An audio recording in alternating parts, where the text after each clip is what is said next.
seluruh kitab nasab abad ke-5 Hijriah yang dipakai Kiai Haji Imaduddin untuk mengepung dan menganulir Imam Ubaidillah bin Ahmad al-Muhajir sebagai sosok fiktif dan ahistoris ialah 1. Tahdzibul Ansab lil Ubaidili, wafat 435 Hijriah. 2. Al-Majdi fi Ansabit Tolibin lil Umari, wafat 490 Hijriah. 3. Muntakilat al-Talibiyah libni Thoba, wafat abad ke-5 Hijriah. 4. Abnau Imam fi Mishro was Syam al-Hasan wa al-Husain, Liabil Muammar ibni Thoba, wafat tahun 478 Hijriah, dianulir Kiai Haji Imaduddin. Berdasarkan deklarasi keempat ulama tersebut, kita dapat memastikan seluruh kitab mereka tidak sahih dipakai untuk menginterupsi Ubaidillah berdasarkan 4 macam keterbatasan, kait, di dalamnya, yaitu: pertama, semua kitab tersebut adalah ringkasan, artinya tidak syumu atau menyeluruh, tidak mutlak, dan tidak aam, mencakup semua referen. Kedua, memiliki batasan spektrum wilayah, seperti Mesir dan Syam untuk naskah orisinal Abnau Imam. Ketiga, pengodifikasiannya berdasarkan kesempatan mewawancarai sadah yang ditemui, seperti kitab Muntakilah al-Talibiyah. Dan keempat, kitab-kitab tersebut tidak akan mampu mewakili, atau representatifenes, keseluruhan kitab nasab abad ke-5 secara statistik. Konsekuensi logisnya, hukum kemutlakan pada 4 kitab tersebut tidak bisa diterima berdasarkan kaidah al-mutlak yajri ala itlakihi, malam yakum dalilut takid nasion awe dalalatan. Mutlak tetaplah mutlak, selama tidak ada dalil yang membatasinya, baik dalil tersebut nampak konklusif maupun indikatif. Artinya, diagnosa Kiai Haji Imaduddin dalam menginterupsi Ubaidillah sebagai sosok ahistoris berdasarkan kitab yang terbatasi, atau muqayyad, tidak hanya dinilai sembrono, tapi memiliki masalah serius dalam susunan argumentasinya. Kemudian, dugaan Kiai Haji Imaduddin bahwa keempat kitab nasab tersebut mewakili seluruh kitab nasab abad ke-5 Hijriah adalah dugaan yang sangat keliru. Mengacu pada kaidah yang kita pegang, yaitu la ibrota bizonil bayin hathauhu. Dugaan yang jelas keliru tidak dapat diperhitungkan, maka gugatan tersebut tidak ada harganya. Hal ini seperti seseorang yang menduga bahwa ia telah memasuki waktu asar, lantas ia mendirikan sholat asar di waktu itu. Setelah selesai salam kedua, ternyata ia mendapati dugaannya keliru, karena disebut siang saja belum. Maka, sholat yang telah ia dirikan dinilai tidak sah karena tidak diperhitungkan.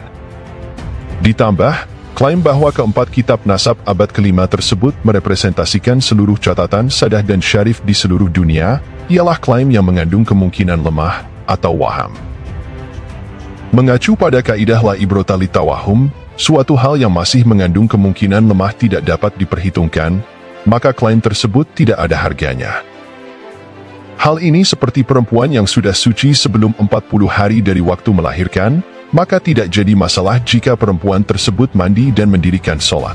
Karena keluarnya darah merupakan perkara abstrak yang tidak tentu kapan keluar habisnya, waham, dan ia tidak ada artinya. Begitupun Ba'alawi yang memiliki landasan historis sebagai sadah dan syarif dengan rasio legis yang indikasinya kuat, kala ia digugat dengan kemungkinan yang lemah, atau waham, maka autentisitasnya masih tetap dan bertahan. Dengan demikian kita dapat memahami, mengapa ulama nasab pada umumnya tidak mempersoalkan pencatatan sezaman, dan mendorong berlakunya postulat, adamul ilmi laisa ilman bil adam, tidak tahu bukan berarti tidak ada pengetahuan tentangnya.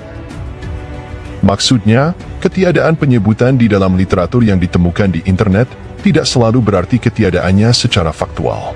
Karena disebut bicara saja tidak bisa, apalagi membatalkan. Seperti kaidah, la yunsabu ila sakitin, kaulu kail, sesuatu yang diam tidak bisa dinisbatkan atau disandarkan pada sesuatu yang bicara. Di samping dapat dilihat sebagai fenomena biologis, genealogi dapat pula dilihat sebagai fenomena historis, yaitu kala pencatatannya masuk ke dalam ruang sejarah manusia, sehingga dapat dianalisis melalui pendekatan historis.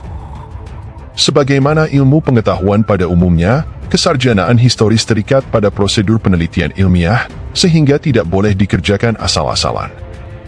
Kiai Haji Imaduddin mengira, hanya dengan menghadirkan sumber sezaman maka pembuktikan kesadahan genealogi Ba'alawi akan selesai. Jika tidak, maka akan rungkad. Makanya, Berlomba-lomba membuktikan ada tidaknya sumber sezaman adalah kerjaan manusia yang tidak mengerti bagaimana kesarjanaan historis bekerja. Sumber sezaman atau tidak sezaman, pada dasarnya berkaitan dengan seberapa bernilai informasi historis yang terkandung di dalamnya. Semakin dekat sumber tersebut dengan peristiwa yang sedang terjadi, maka informasi yang dikandungnya memiliki nilai historis yang lebih tinggi daripada dari sumber yang muncul belakangan. Artinya, ketiadaan sumber sezaman tidak selalu bermakna ahistoris. Antara sumber historis, atau sources, dan bukti historis, atau evidences, memiliki definisi yang berbeda, meskipun keduanya kerap dipakai bergantian untuk mewakili makna yang sama. Sumber primer kerap dianggap sebagai sumber saksi mata, atau eyewitness, karena berada paling dekat bila mana peristiwa terjadi, dan paling diburu lantaran dianggap paling valid dan reliable.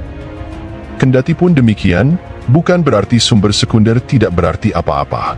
Karena, kadang-kali peneliti hanya bisa dan harus mengandalkan satu-satunya sumber, yaitu sumber sekunder, karena lebih berguna daripada sumber sezaman. Sejarah, sebagaimana ilmu pengetahuan, sangat terikat pada prosedur. Jadi tidak bisa digunakan secara acak dan serampangan. Telaah model acak-acakan bisa kita temui dalam penafsiran historis dari literatur sejak Al-Janadi, wafat 732 Hijriah, hingga Ali Al-Sakron, wafat 895 Hijriah, yang terus diproduksi oleh pro pembatalan nasab Ba'alawi. Ali Al-Sakron, penulis Al-Barqah Al-Mushikah, sering dijadikan bulan-bulanan sebagai promotor pertama yang memperkenalkan Ubaidillah dan Ba'alawi sebagai sadah.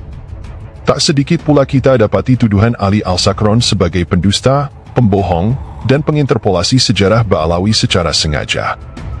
Padahal, Ali Al-Sakron menukil puisi orang lain, generasi ayahnya, yang darurat syair memaksanya menulis dengan redaksi Ubaid, yang dalam generasi ayahnya sudah dikenal sebagai Ubaidillah. Dan Ubaidillah inilah, yang menurut Ali Al-Sakron dalam reportase Al-Janadi, kala menulis silsilah Ali bin Jadid, ditulis sebagai Abdullah. Bukti material bahwa Ubaidillah sudah tertulis sebelum Ali Al-Sakron, salah tiganya, terdapat pada Al-Jauharus Syafaf yang ditulis Al-Hatib, wafat 855 Hijriah, pada tahun 820 Hijriah, di mana Ali Al-Sakron baru berumur setahun. Dalam Hikayat Al-Ula, kala menulis silsilah Ali Halikasam, Al-Hatib menulis Ubaidillah sebagai leluhur Ba'alawi. Al-Sahawi, 830-902 Hijriah, bertemu Abdullah Ba'alawi, wafat 886 Hijriah, yang sudah meninggalkan Yaman pada tahun 821 Hijriah, dan tidak kembali ke Yaman sampai wafat di Mekah, dan menulis silsilahnya sampai Ubaidillah. Untuk diketahui, di tahun Abdullah Ba'alawi meninggalkan Yaman, Ali Al-Sakran baru berumur 2-3 tahun. Husain Al-Ahdal, wafat 855 Hijriah, dalam Tuhfatuz Zaman menulis silsilah Ali bin Jadid sampai kepada Ubaidillah bin Ahmad, di mana Al-Janadi, wafat 732 Hijriah, menulis silsilah orang yang sama sampai pada Abdullah bin Ahmad. Untuk diketahui lagi, Tuhfatuz Zaman ditulis Husain Al-Ahdal pada tahun 826 Hijriah, di mana Ali Al-Sakron baru memasuki usia 8 tahun. Dan Husain Al-Ahdal adalah sejarawan terdekat dengan Al-Janadi, karena ketika Al-Janadi wafat, sekitar 47 tahun kemudian Husain Al-Ahdal lahir ke dunia. Pertanyaannya, jika leluhur Ali bin Jadid menurut reportase dua orang sejarawan yang berbeda ditulis dengan Ubaidillah bin Ahmad dan Abdullah bin Ahmad, andaikan Abdullah atau Ubaidillah adalah dua orang yang berbeda, kenapa tidak ada yang menginterupsi? Tentu saja ketiadaan interupsi membuktikan bahwa Abdullah atau Ubaidillah adalah orang yang sama, keduanya kerap dipakai secara bergantian, dan Ali Al-Sakron ialah orang pertama yang memberikan alasan kenapa Abdullah menjadi Ubaidillah. Tidak ada yang legawa dari kubu pro pembatalan atas fakta sejelas itu, kecuali jawabannya sangat lucu-lucu, seperti puisi yang dikutip Ali Al-Sakron, yang menulis leluhurnya dengan Ubaid, berasal dari masyaikh yang berguru pada Abu Bakar bin Abdurrahman As-Segaf, ayah Ali Al-Sakron. Situasi guru murid antara keduanya mendorong pemilik puisi untuk subjektif. Jelas argumentasi seperti ini hanya mengada-ada. Akal sehat sekalipun akan mempertanyakan, apakah hanya karena seseorang memiliki guru Ba'alawi menjadikan pendapatnya seketika gugur? Pada masa itu, Ba'alawi mulai memiliki kabilah-kabilah turunan seperti Maulada Wileh, Al-Sakaf, Al-Muhdhor, Al-Idrus, dan lainnya, sehingga peluang untuk mengevaluasinya sangat besar. Dan murid-murid Ba'alawi, yang belajar hadis dan mengerti cara kerja verifikasi riwayat, adalah instrumen terdekat untuk memvalidasinya. Namun faktanya, tidak ada yang menginterupsi Ubaidillah adalah nama lain dari Abdullah, di tengah maraknya kabilah turunan Ba'alawi di masa mereka. Al-Sahawi, menurut klaim penggugat Ba'alawi, pasti menukil Ali Al-Sakron kala menulis silsilah Abdullah Ba'alawi sampai kepada Ubaidillah. Padahal, tidak ada satupun bukti yang memperkuat korespondensi antara Al-Sahawi dengan Ali Al-Sakron, kendatipun mereka sezaman. Justru Abdul Kabir, orang Yaman yang ditemui Al-Sahawi, menginformasikan 4 orang kabilah Ba'alawi yang dikenal penduduk Yaman sebagai orang-orang saleh, dan dikenang sebagai Ashraf, atau klan keturunan Rasul. Mereka ialah Abdurrahman As-Segaf, Abu Bakar Al-Sakron, Umar Al-Muhdhor, dan Abu Al-Hasan Ba'alawi. Alih-alih menganulir Ubaidillah dan nasab Ba'alawi, murid Ibnu Hajar Al-Asqalani ini justru mengisbatnya dalam silsilah Abdullah Ba'alawi. Al-Jauharus Syafaf, karya Al-Khatib, diklaim penggugat Ba'alawi berisi kisah-kisah hurufat, sehingga tidak bisa diandalkan dalam mengisbat. Maka, nama Ubaidillah dalam silsilah Ali-Hali Qasam tidak bisa diperhitungkan. Padahal, Husain Al-Ahdal sezaman dengan Umar Al-Muhdhor, dan menyebut Ba'alawi merupakan sepupu biologis yang bertemu leluhur bersama, yaitu Imam Ali. Kemudian Al-Syarji, 812 hingga 893 Hijriah, dalam Tabaqatul Hawash, yang mendapati wafatnya Umar Al-Muhdhor, menekankan bahwa klan Al-Ahdal dan klan Ba'alawi bertemu leluhur bersama, yaitu Imam Ja'far Al-Shadiq. Artinya, klaim Al-Jauharus Syafaf yang berisi kompilasi kisah-kisah hurufat, sehingga tidak muktamad, justru tidak dianulir intelektual yang sezaman dengan Al-Khatib, penulis kitab ini. Alih-alih mereka menegaskan kabilah Ba'alawi adalah sadah dan sepupu biologis Al-Ahdal, lempang lelaki ke atas sampai Imam Ja'far Al-Shadiq dan Imam Ali. Tahu bahwa argumentasinya asal-asalan, kubu pro-pembatalan mengklaim Tuhfatuz Zaman dan Tabaqatul Hawash telah diinterpolasi dan ditahrif, atau dilakukan pengubahan secara sengaja, karena ditahqiq oleh Abdullah Muhammad Al-Habsyi. Pembacaan sejarah yang melewati tangan Ba'alawi harus diwaspadai. Silsilah Ali bin Jadid sudah diubah Abdullah Muhammad Al-Habsyi, kata mereka. Kubu pro-pembatalan Ba'alawi hanya mengandalkan satu naskah tunggal ketika mengatakan itu. Padahal, Al-Habsyi memakai 10 manuskrip yang beragam, tahun berbeda, dan disimpan perpustakaan naskah yang tak tunggal dalam menerbitkan Tuhfatuz Zaman. Bagaimana mungkin orang bisa berani menuduh orang lain mengubah naskah dengan modal manuskrip tunggal, itu pun versi bajakan yang hanya beredar di internet, dan tidak cukup untuk membuktikan interpolasi Al-Habsyi.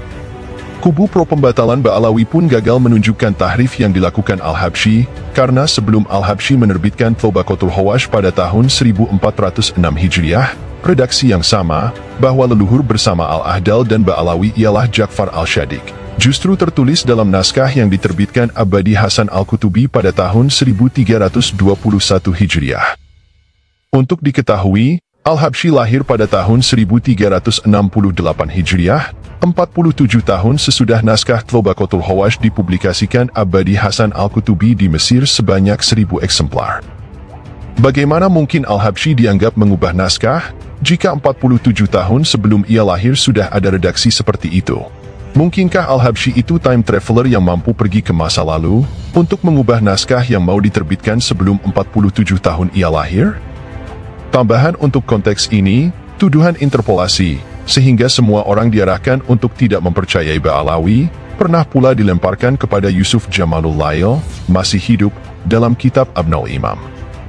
Informasi penting, kitab tersebut sudah diberi notasi oleh Ibnu Shodakoh Al-Halabi, wafat 1180 Hijriah, Abu Al-Aun Al-Sifarini, wafat 1188 Hijriah, dan Muhammad Ibn Nashar Al-Maqdisi, wafat 1350 Hijriah.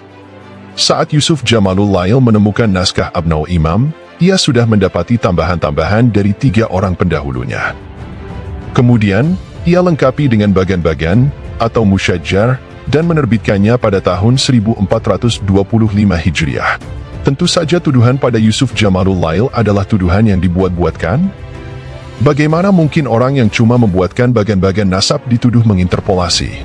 Dan Yusuf Jamalul Lail itu masih hidup, mengapa begitu malas mendeteksi isi kitabnya kepada orangnya langsung? Kejengkelan melihat cara berargumentasi yang konyol seperti ini, membuat kita sadar bahwa kubu pembatalan nasab Ba'alawi tidak memiliki integritas ilmiah. Sepertinya kubu pembatalan nasab Ba'alawi tidak memerlukan bayinah atau bukti, namun hidayah dari Allah saja.